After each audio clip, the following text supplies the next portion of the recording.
slave that we find his most extended analysis of white unwillingness. The story is not quite fiction. Rather, it's a reimagining of the real Madison Washington, a slave who in 1841 mutinied aboard the slaver, the Creole, on the way to New Orleans, and with others, rerouted the ship to Nassau, where slavery was unlawful. What distinguishes this novella from Douglas's other writings and from other depictions of the mutiny is that he wrote it from the perspective of two fictional white men who witnessed Washington's testimony and deeds. Through this story, and indeed in writing it, Douglas suggests that unwilling whites require what I call a heroic imagination, in which Black resistance is envisioned as inevitable and natural. This imagination situates individuals between fact and fiction, moving their political goals from judgment to action. I'll take you through this argument by walking through the narrative of the heroic slave twice. First, to explain the white's unwillingness, and second, to examine Black resistance. I'll then step back to the context in which Douglas wrote the story. Part one introduces us to the northerner, Mr. Listwell, traveling by horse in a Virginian forest when he overhears the enslaved Washington deliver a speech for his freedom. Washington bears witness to all he has endured, and Douglas is drawing clear allusions here to his own life before he resolves, I shall be free. He will emancipate himself and his wife, and so he leaves. Seeing Washington and hearing his experiences, Listwell leaves part one verbally committed to justice. He stands and says, I am an abolitionist. This is promising. But throughout the novella, Douglas shows how Listwell wavers in his convictions. Part two takes place in Listwell's Ohio home 5 years later, where it's clear nothing has changed. He and his wife stay huddled around the, quote, smoldering embers of his hearth, while heavy winds outside forecast a storm. In speeches, Douglas called slavery a slumbering volcano. Douglas writes here that a whole wilderness of thought might pass through one's mind during such an evening, but there's no sign that Listwell has acted on his convictions. We see here how society's separate spaces shield whites from the injustice that's bearing down on the nation like a natural disaster, the distance of the North from the South, the private and familial from the politics of slavery. Suddenly, the fugitive Washington appears at their door, and Listwell welcomes him inside to tell his story. It's clear he's become a better ally. Indeed, at the end of part two, Listwell helps Washington board a steamboat, and Douglas writes, he had befriended a man to whom the laws of his country forbade all friendship. But part three again reveals Listwell as unwilling to commit. We find him a year later in a Virginia tavern talking with local whites about a nearby slave auction. Here, Douglas shows that it's not only the separate spaces of society, but its discursive, its normative scripts that encourage apathy. Douglas voices these characters as though staging a play, and that evening, Listwell eavesdrops as his barmates guess his identity. When they conclude that he must be a slave buyer, Listwell decides to play along, even though he knows better.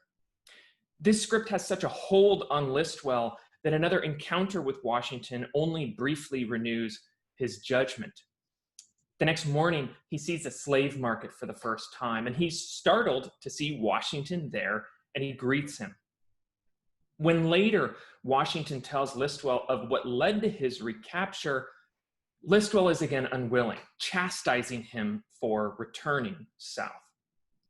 So in the first three parts, Listwell is motivated only when meeting Washington. He ends each part a better ally, but the novella's serialization reveals what little Listwell does when away in society. Evidence and testimony are not enough to bring him to sustained action. Although we see less of him, the same is true for the Southern white protagonist of the book's part 4, which takes place in a Virginia coffee house 2 months after Washington's mutiny.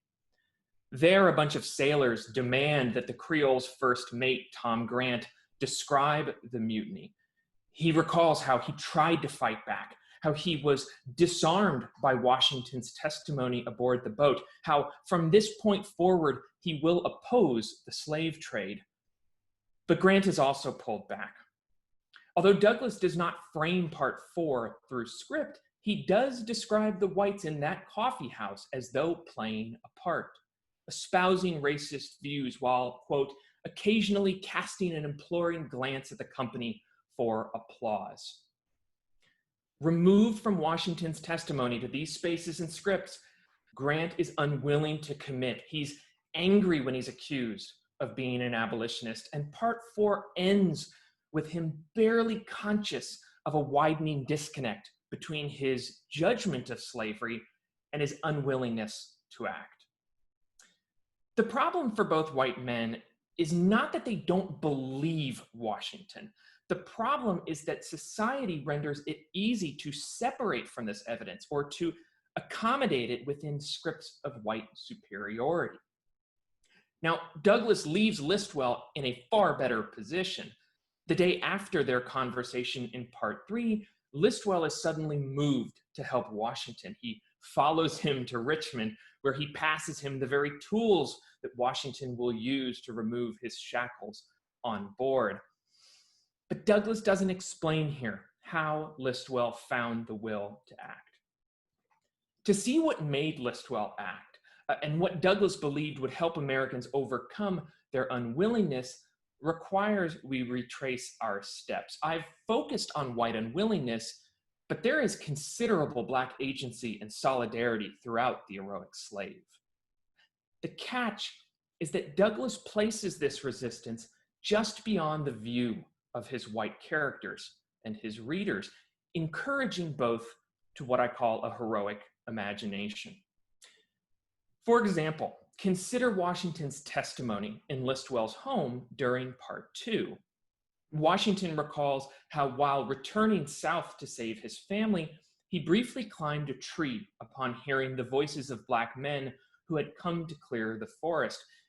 After one of the men knelt near to pray, Washington was so moved that he descended from his hiding place. The worker was alarmed, but after Washington revealed his story, the two embrace. Part 3 again presents Black solidarity just out of Listwell's view as he leaves the tavern to see Washington awaiting auction. Douglas writes here that the 100+ other enslaved men and women stand by as, quote, mute spectators while the two men talk.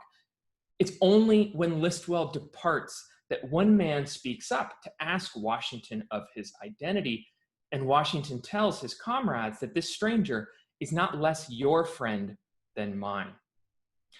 We in Listwell are left to imagine the many other spaces like this beyond our verification. Listwell likely buys those tools the next day, inspired by what he had glimpsed of Washington's camaraderie with others. Imagining Black resistance can also shake the unwilling through fear. Fear of what will happen to those who do not act for justice. Fear that demands they rethink those spaces and scripts that justify white superiority. For example, the mutiny itself occurs in the margins of the heroic slave. Only through Grant's account in part 4 can we and the sailors imagine what occurred there.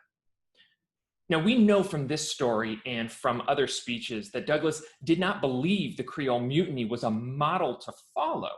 Racial justice did not require Blacks to leave America. The mutiny is instead an object of imagination. It disrupts scripts of white superiority by treating Black solidarity as not only ongoing, but natural. As Washington told Grant aboard the boat, he said, "You cannot write the bloody laws of slavery on those restless billows." Natural law demands liberty for all. Douglas believes that if these whites and his readers see the mutiny as a natural consequence of this law, that their imagination will encourage in them an active, critical interrogation of slavery. When a sailor in the coffee house tells Grant that, oh, he was simply ignorant in the ways of subjecting Black people, Grant riposts that offshore, away from the laws and institutions of slavery, racist theories like this will not, he says, stand the test of salt water. Grant's story requires his audience to imagine what he witnessed and to interrogate their own adherence to these illusions. And I say required there because for Douglas, the resistance that Grant witnessed was already fomenting on land. After the mutiny, Washington captains the Creole through a storm, just like the one outside Listwell's home. In speeches, Douglas depicted the sea as a state of nature and the US as a state of war. One reveals natural law, the other denies it. So these scenes don't fully redeem the two protagonists, but they reinforce Douglas's lesson that a heroic imagination envisions Black resistance as natural and ongoing beyond the perspective or judgment of whites. Douglas, of course, argued elsewhere that Black Americans should testify against slavery, should bind together in solidarity and in friendship with whites. But it is the work of imagination to move whites to action, to interrupt the spaces and scripts that encourage unwillingness. The way I've discussed the heroic slave so far is to treat it as a story, a narrative through which Douglas analyzes this problem. If we step back to consider the political context, we see that for Douglas, the novella was itself an act of heroic imagination. The Creole Mutiny of 1841 was only the most recent of the many antebellum slave rebellions that stirred national controversy. And what worried slavery's defenders was not simply this resistance, but the stories told thereafter, how anti-slavery voices could compellingly argue that, for example, the 1839 Amistad Mutiny proved slavery wrong in international waters and within the United States. Douglas knew that he could not merely write a history of the Creole Mutiny like others did. And with Washington gone, the only witness of the mutiny came from the boat's surviving crew. He did hope, of course, that Washington himself would one day recount the story, but as he likely knew from his own testimonies, the first of which he gave in a lecture the same year as the mutiny, it wasn't enough to give a factual account of emancipation. What Douglas knew of Washington, he would rewrite as a work of imagination, filling in blanks based on oral history and the resistance he knew was coming. As he told a New York audience in 1849, he said, "There are more Madison Washingtons in the South, and the time may not be distant when the whole South will present again a scene something similar to the deck of the Creole." To imagine Washington's deeds would lift him from the obscurity of slave records or the infamy of competing accounts into the dominant narratives of American democracy, alongside lovers of liberty like Patrick Henry or Thomas Jefferson. But to elevate Washington alongside these slave owner founders would require Americans rethink those narratives of democracy. Now, there's a potential risk here. As activists and scholars like Angela Davis have argued, we should be suspicious of the exceptionalist or masculine language that often accompanies claims of heroism. But the heroic slave testifies not to the hero himself as exemplary, but the heroic imagination that surrounds him. Its focus is on the friendship and solidarity built through it. This is not a call to individually embellish facts, but to collectively envision and act upon what justice will and should be.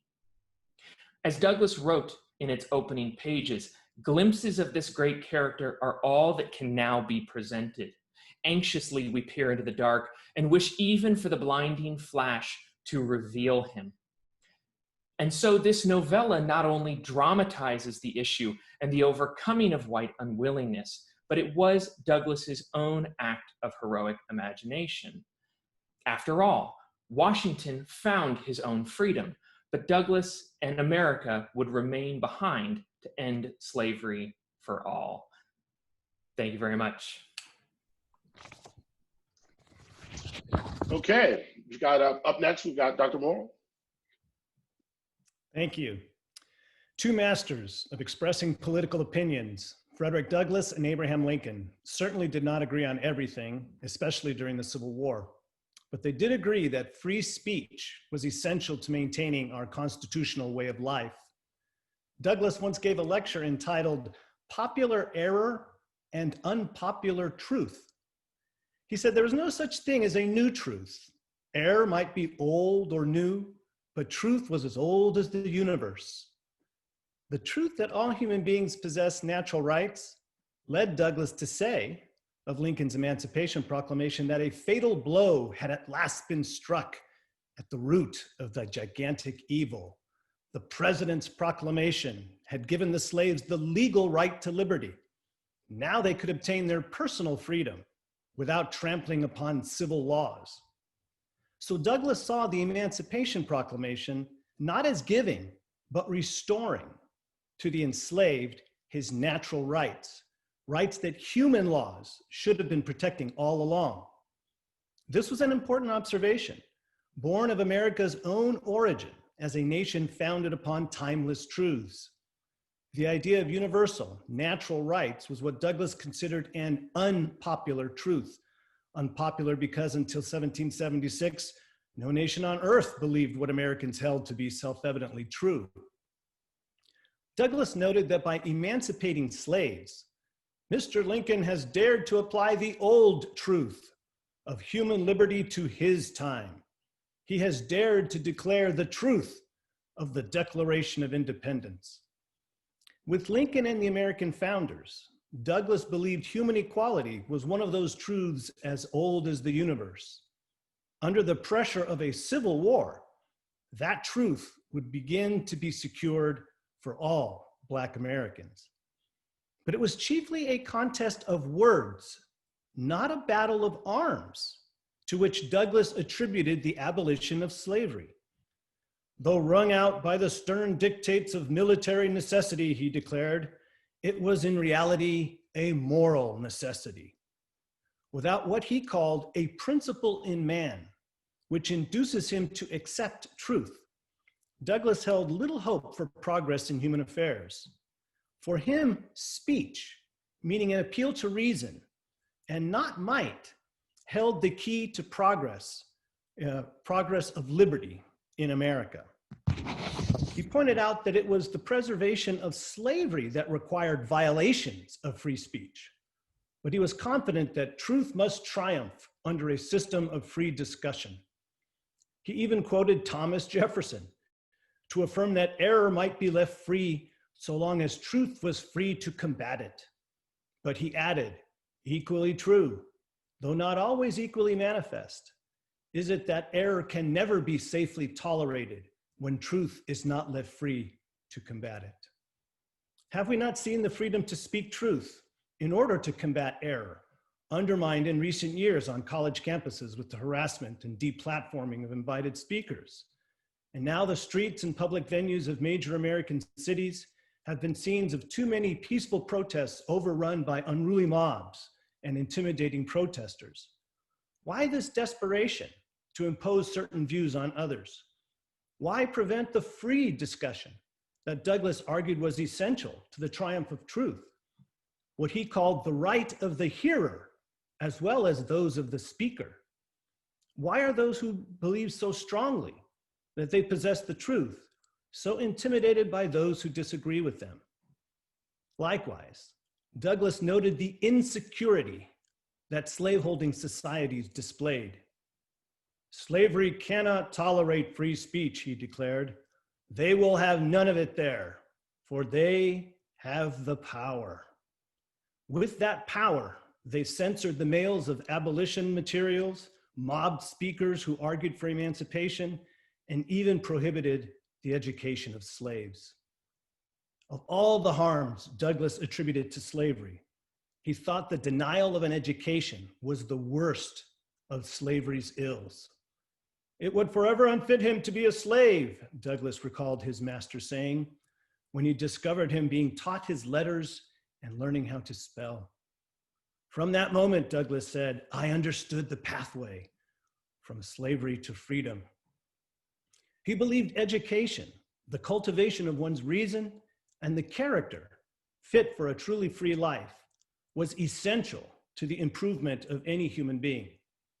For Douglas, of course, this meant the cultivation of reading, writing, and speaking. These distinctively human activities elevated them above the brute creation, and therefore set Douglas's course for liberation even before his escape from slavery. In the year of Jubilee, December of 1863, Douglas gave a speech entitled, Our Work is Not Done, looking past the war's end and the abolition of slavery. He predicted greater resistance to the elevation of the freedmen and women than to their emancipation. There was no question that they would need the protection of the federal government. But key to that protection was the right to vote. To those who argued that to grant the franchise to Black Americans was to bring brutality and ignorance into the ballot box, Douglas pointed out their hypocrisy, for they did not bar whites from voting who exhibited those characteristics. In saying this, he replied, you lay down a rule for the Black man that you apply to no other class of your citizens. Then he made it personal. Away with this talk of the want or lack of knowledge on the part of the Negro. I'm about as big a Negro as you will find anywhere about town. And any man that does not believe I know enough to vote, let him try it. I think I can convince him that I do. He then proposed a test. Let him run for office in my district, solicit my vote, and I will show him.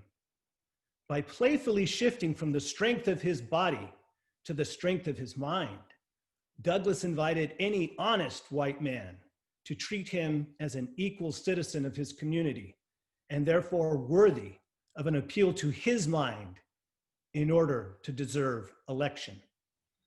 What was this but an exercise of free speech that appealed to free speech? A reminder that government by consent is a two-way street involving the freedom to think and argue on the part of both the rulers and the ruled. No one knew this better than Abraham Lincoln, who once said, in this and like communities, public sentiment is everything. With public sentiment, nothing can fail.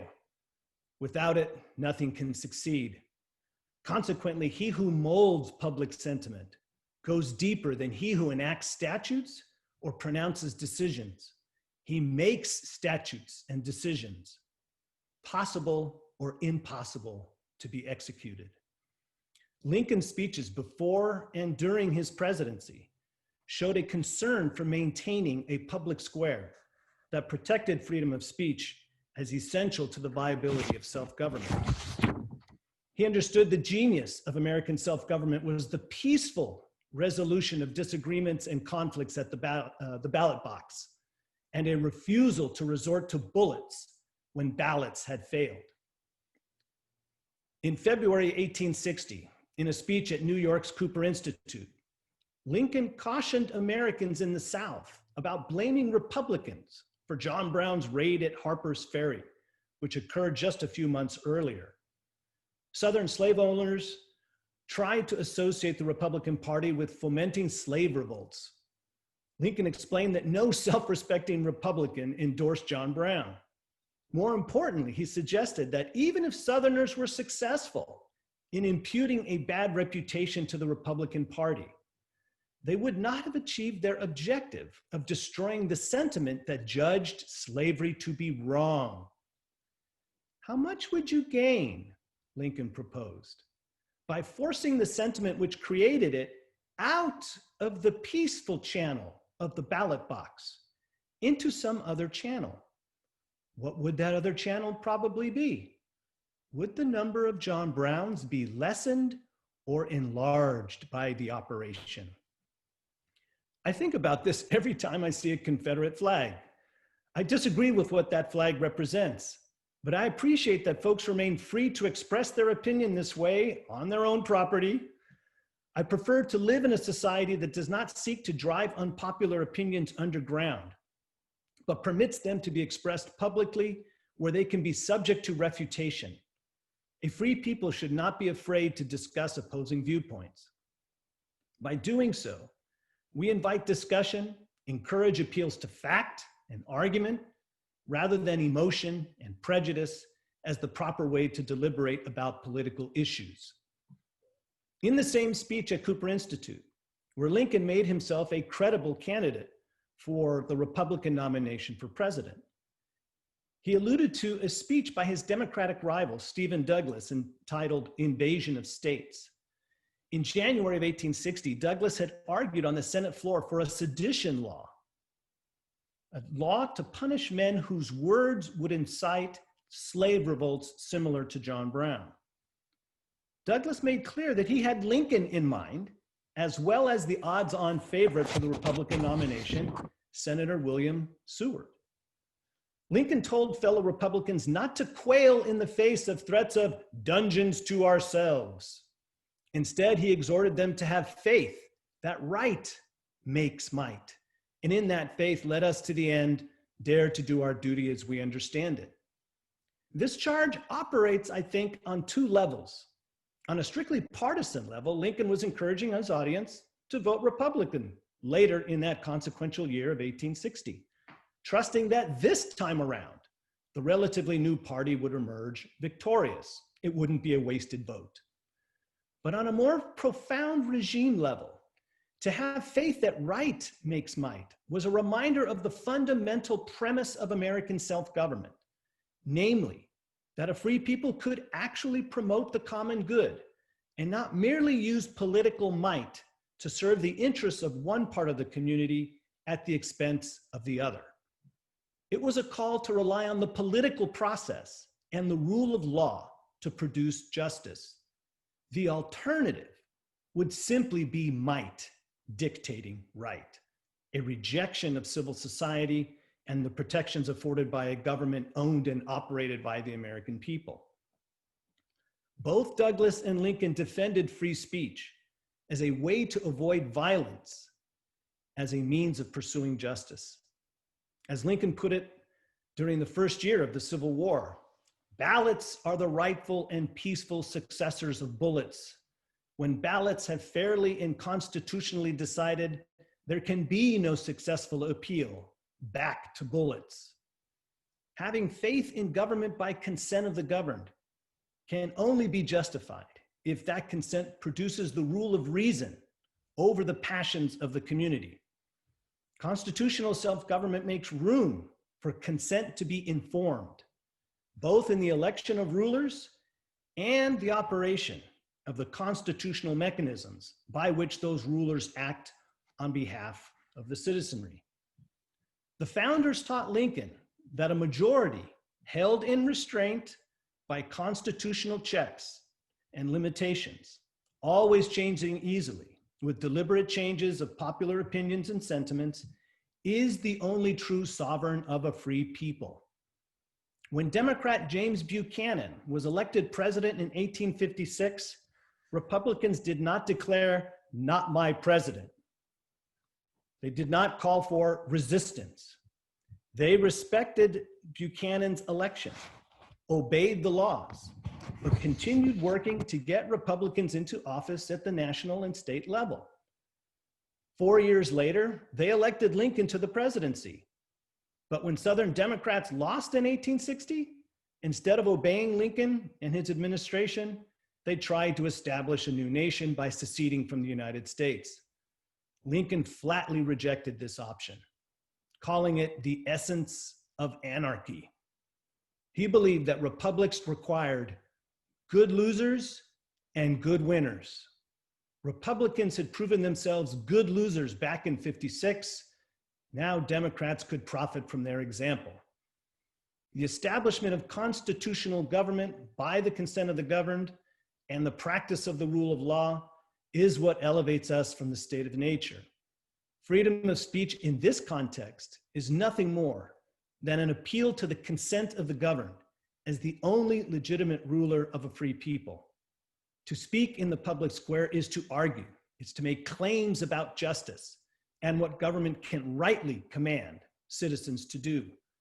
It is an appeal to each other's reason in hopes that informed opinions, rather than inflamed passions or righteous indignation, will direct public policy for the sake of the common good. This requires a public space that permits the expression of opinions some of us consider wrong. A free society simply cannot do without the very freedom to think and argue that make an examined life worth living. Thank you. Thank you very much. Next, with Dr. Myers. I had to unmute myself.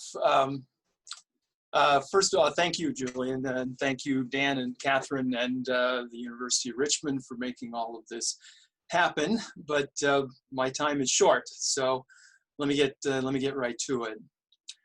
Frederick Douglass didn't write any statutes. He didn't frame any constitutions. He didn't command any armies. He didn't found any political orders. He was not a statesman, and it's not clear even that he entirely would have wanted to be one in the precise restrictive usage of the term.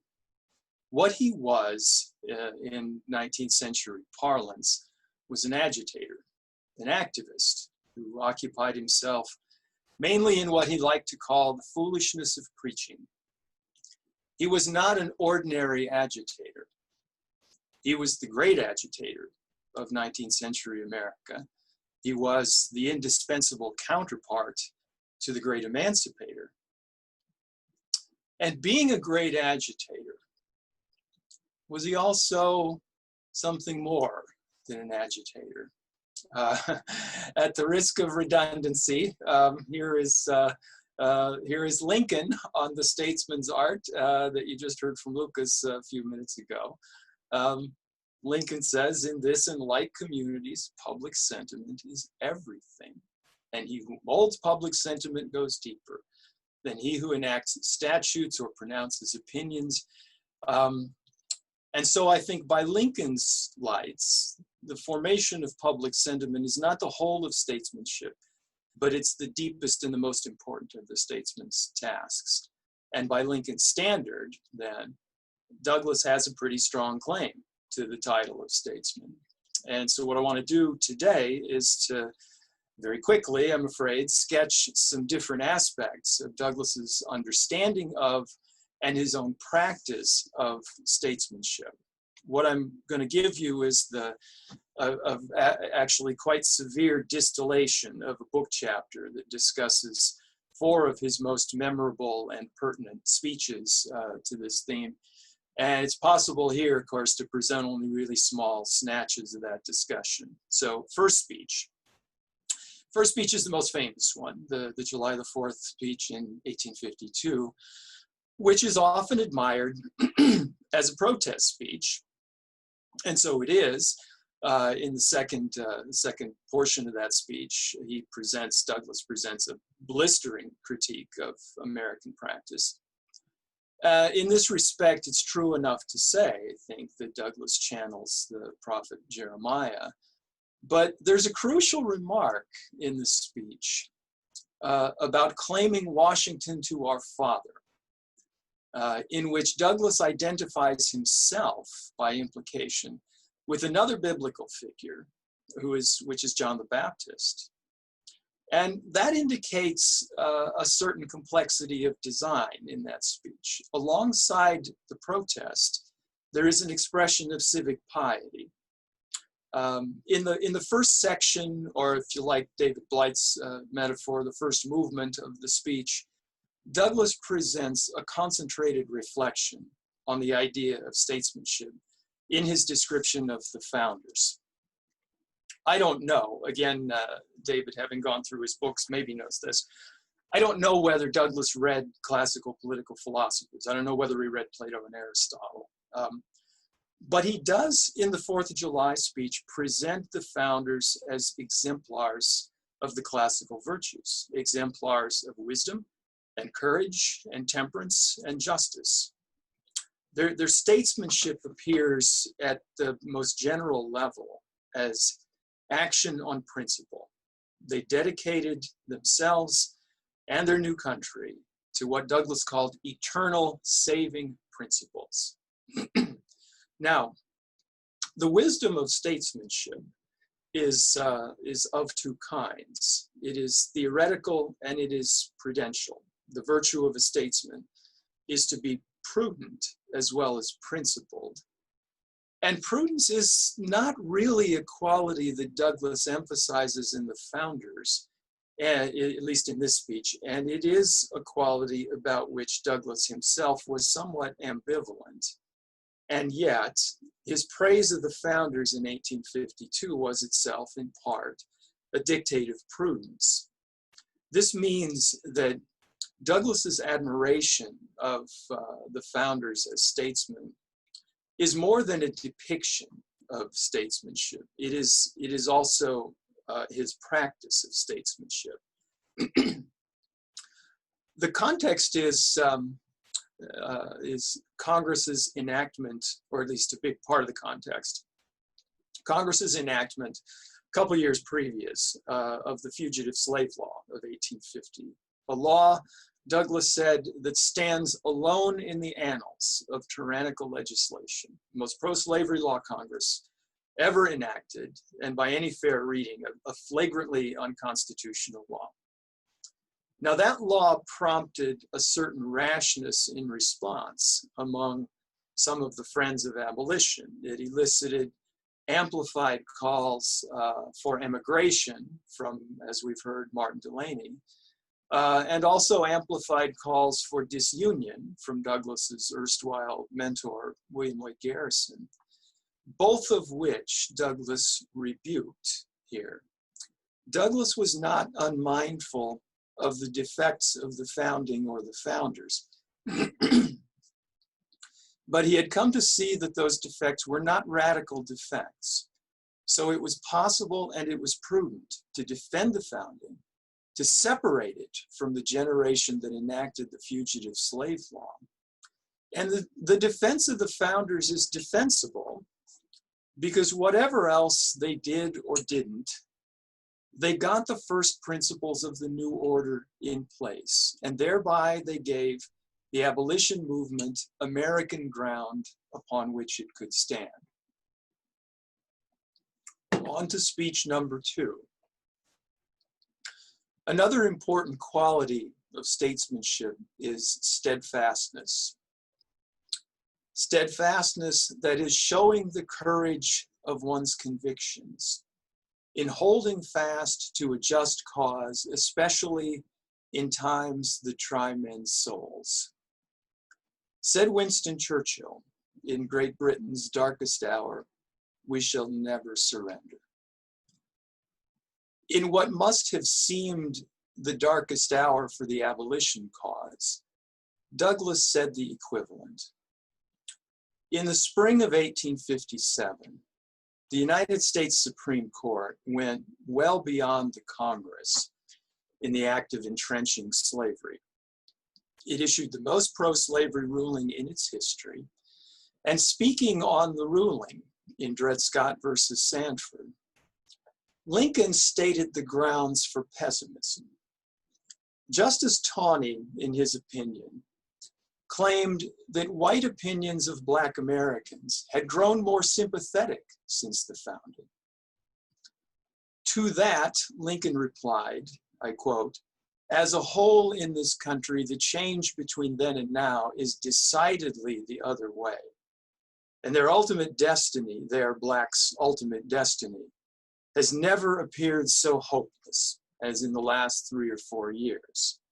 That was Lincoln on Dred Scott. Frederick Douglass's response was quite different. After Dred Scott, and he really meant partly because of Dred Scott, "My hopes were never brighter than now," he said. In his speech on the Dred Scott ruling, Douglas extended some of the themes that he sounded in 1852. The anti-slavery constitution he called a glorious liberty document in 1852, was indeed a cause for hopefulness. But Douglas knew in 1857 he needed more. The Constitution, as he understood it, had been misinterpreted for very many years. And so the question arises, why should one think this wouldn't continue for many more, especially after the Supreme Court had weighed in as it had? So Douglas needed, and he presented, a deeper grounding of hopefulness.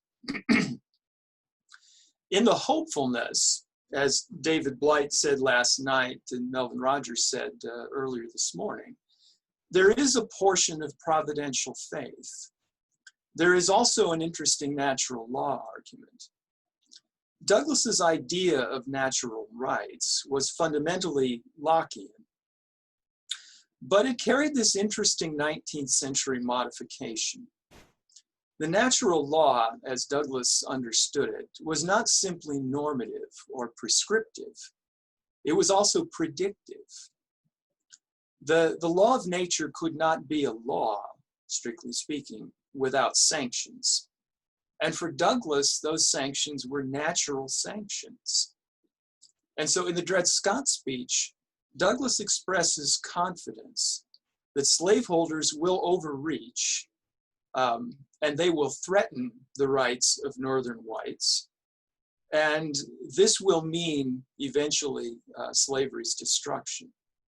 But the reason slaveholders will overreach is that they'll feel, or at least a big part of the reason, is they will feel threatened by the rise of abolitionism. John Calhoun said so himself a decade before. Threatened by the rise of abolitionism, and the reason abolitionism will rise is that those enslaved will show their humanity, their human love of liberty by acts of resistance, maybe by fight, maybe by flight, as circumstances permit. So Douglas's argument is that a chain of natural causes would eventually undo slavery. And further, in the Dred Scott speech, he seems to think the culminating moment is near at hand. That prediction turned out to be broadly correct. But the end came ultimately by the actions of a president whom Douglas for a time regarded as altogether unfit for the great task assigned him. Speech number 3 is Frederick Douglass's Oration in memory of Abraham Lincoln, given on the occasion of the unveiling of the Freedmen's Monument. It's another puzzling speech because, as he had done in 1852, here again, Douglas divides his voice. He exalts Lincoln and he diminishes Lincoln. He views Lincoln from what he called the statesman's perspective, which meant considering the political constraints Lincoln was under. And from that view, he judged Lincoln, he rendered a highly laudatory judgment of Lincoln. He viewed Lincoln also from what he called the genuine abolition ground. And that view yielded a fairly harshly critical judgment of Lincoln. And the common reading of Douglas's adopting these two voices is that Douglas is expressing his ambivalence regarding Lincoln. I say about this that what seems ambivalence is more likely another dictate of prudence. Here I can only summarize a little quickly, and I hope not too cryptically, but Douglas's complex rendering of his subject in this speech reflects his somewhat paradoxical judgment that to vindicate Lincoln as emancipator, he needed to diminish Lincoln as savior.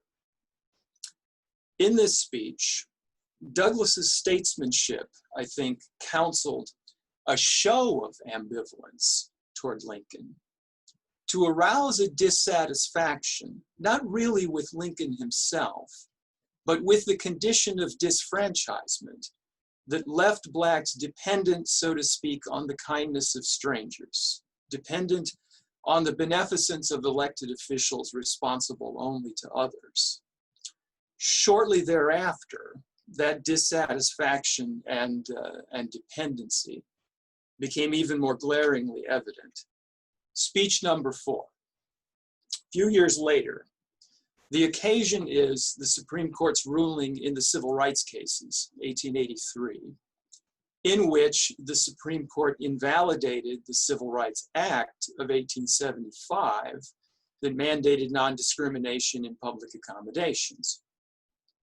Douglas thought that ruling was a moral and a national calamity. It was comparable to the one inflicted by the same Supreme Court a quarter century about previous in the Dred Scott ruling.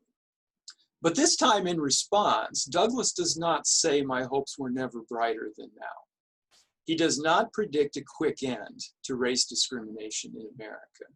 He counsels lawfulness, but he also revisits the idea of the law of nature, which he presents now in a somewhat more chastened and realistic version as a source of admonition. Here's the operative quotation. Says Douglas, "It may not be felt at the moment, and the evil day may be long delayed, but so sure as there is a moral government of the universe, so sure will the harvest of evil come." Racism and republicanism in America are not in symbiotic relation to one another, as some later historians and social scientists have argued. In Douglas's view, racism is a profoundly destabilizing force in the American Republic. A last concluding thought. Pretty early on in his abolitionist career, Douglas commented, "The sum of my politics can be encapsulated in the proverb, righteousness exalteth a nation." That teaching led him into occasional excess.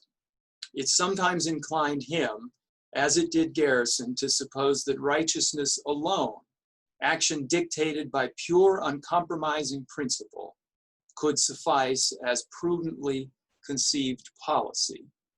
But in the main, the conviction that righteousness exalteth sustained his faith in American reform. And at the heart of his efforts was a distinctive understanding of the law of nature, grounded in an understanding of human nature that was realist but not at all cynical or fatalist. In the composite nationality speech that David Blight was admiring last night, Douglas observed, nature has two voices, the one high, the other low, which is one of the things, maybe the central thing that makes the law of nature a difficult and a necessary idea. To accomplish their objectives, statesmen need to achieve a certain fluency in both those voices. But more than that, they need to retain a steadfast faith in what Douglas called the upward tendency in human nature. Frederick Douglass was often compelled to address his fellow Americans as creatures of interest, but he never lost sight of their character as beings with souls, as moral beings. And so he addressed them as creatures of duty and honor, no less than of interest. His words again, "The character we form and develop is the thing of all commanding and transcendent importance." That extended effort in character formation, I think, was the core of Douglas's greatness as a statesman. Thank you very much. Thank you. That was great. I guess my first question is to ask if either of you have questions for one another.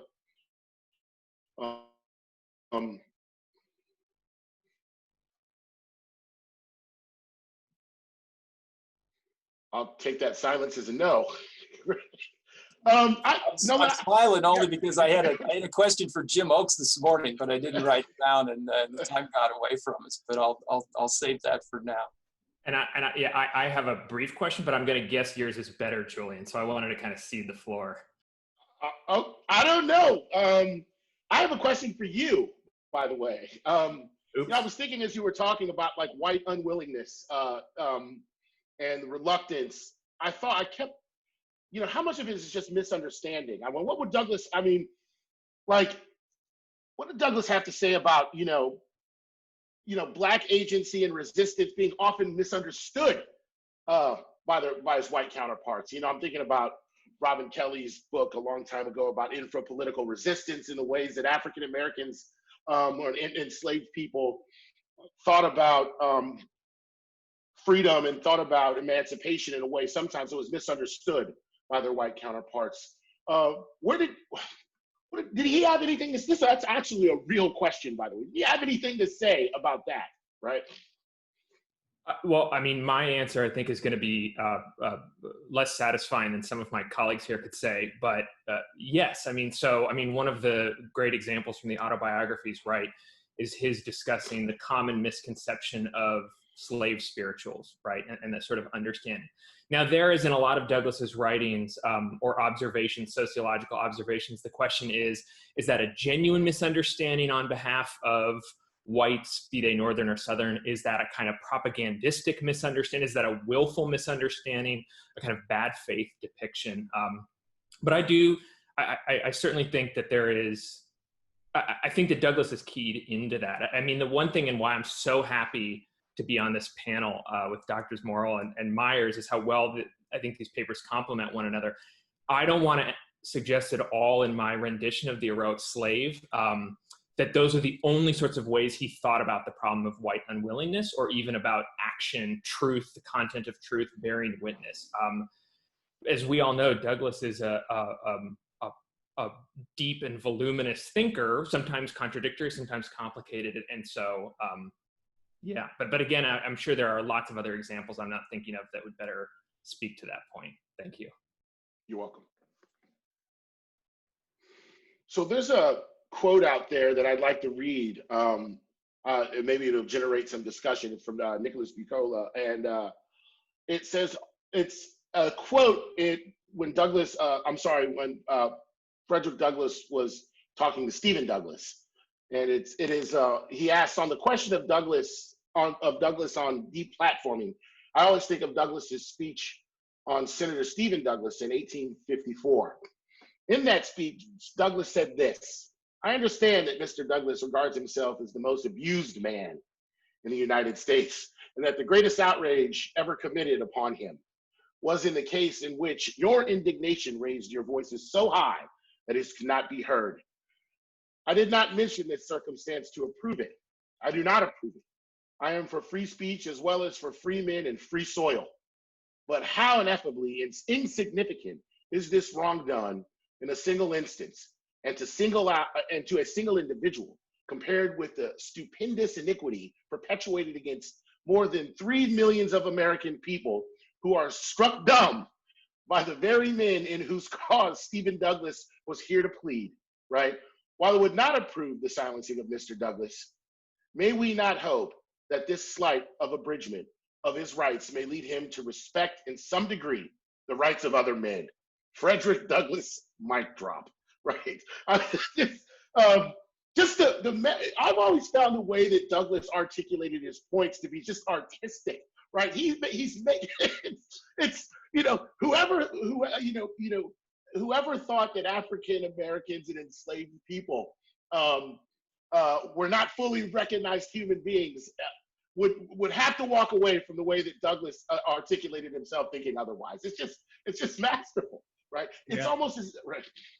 I was just going to interject here. It pays to remind ourselves here that when things were so bad in December of 1860, Stephen Douglas proposed 2 amendments to the Constitution, what would have been our 13th and 14th Amendments.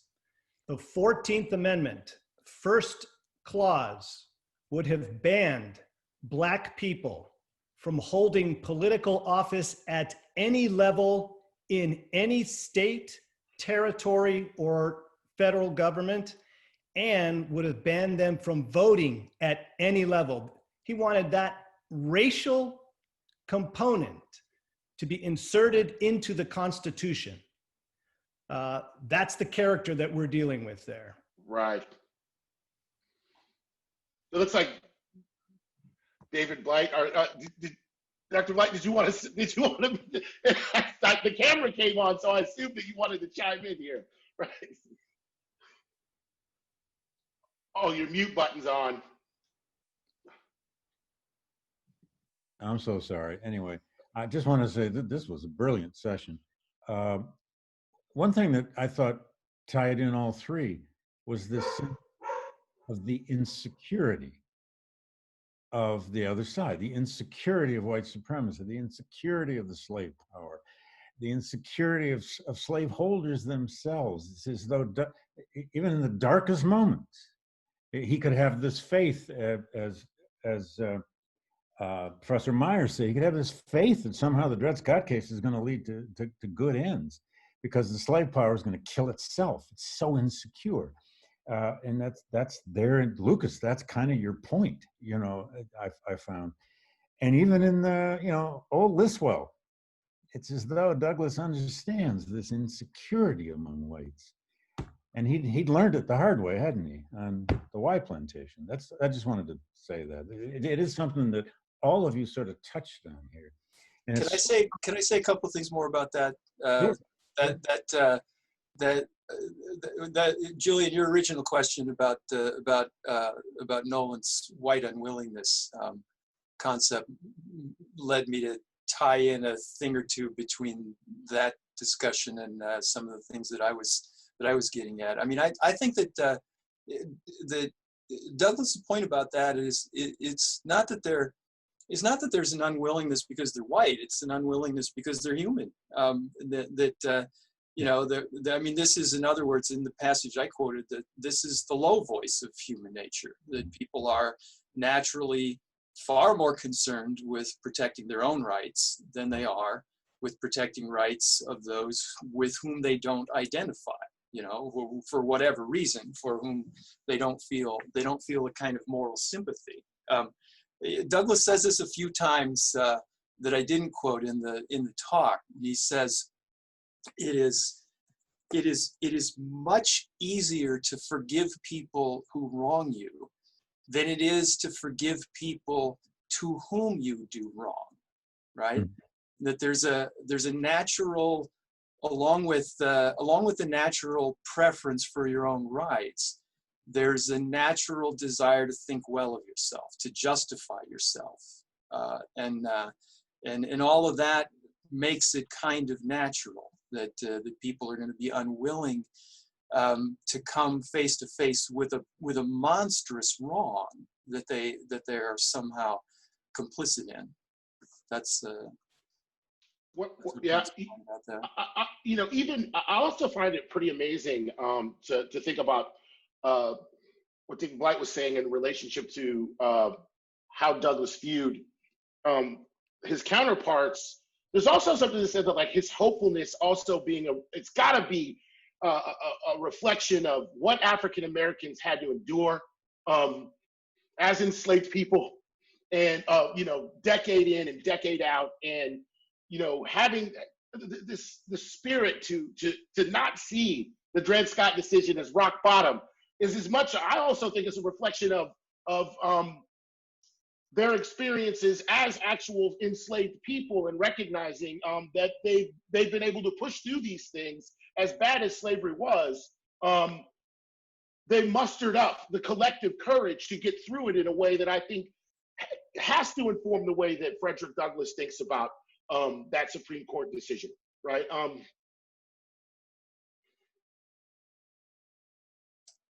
He says something like that in the Lincoln speech, in that 1876 Lincoln speech, when I think one of the subtexts of that speech is that Douglas is talking about Lincoln's statesmanship, and what he's really describing is African Americans' statesmanship, at least in a portion of the speech. Right. And the subtext of that is that he's making a claim for voting rights. When he concludes the speech, we're doing a good work for our race today, because we're illustrating we had patience with Lincoln, which, you know, historically isn't entirely true of Douglas himself. He had Right.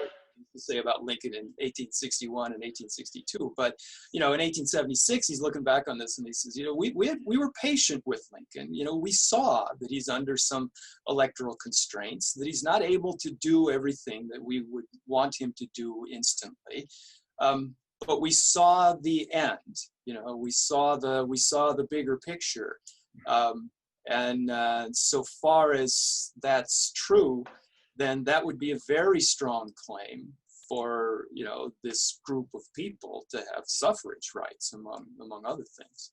It seems in some instances, I think if there's another similarity in all of these, on all these talks, that Douglas takes democracy more seriously than his counterparts in some, right? He's all in on this. Right? It's he's a true believer, and I think in a way that Stephen Douglas was not. And it's quite fascinating. There's one more. Do we have time for one more? There's another question in the.